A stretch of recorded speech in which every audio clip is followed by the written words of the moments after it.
अस्सलामुअलैकुम रहमतुल्लाहि व बरकातुहू। मैं हूँ Mohammad Irfan, Madina Munawwara Saudi Arabia से। कोरोना से पहले मस्जिद नबवी में हरमैन शरीफैन में आब ज़मज़म वाफ़र मकदार में होता था। हर कोई पीता भी था और भर के भी साथ ले के भी जाते थे। आजकल हरम शरीफ में ये छोटी बोतल मिलती है 300 ml की, है तो फ्री, लेकिन वो भी जो मस्जिद के अंदर बैठे होते हैं जुमे वाले दिन जुमा की नमाज़ पढ़ने के लिए, उनको ये मिलता है ज़मज़म।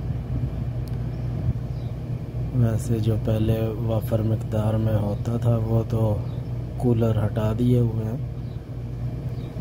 पता नहीं शायद कब तक ये कोरोना की वबा रहेगी। अल्लाह ताला मुसलमानों की हिफाजत फरमाए और हरमैन शरीफैन की रौनकें दोबारा बहाल फरमाए। आमीन।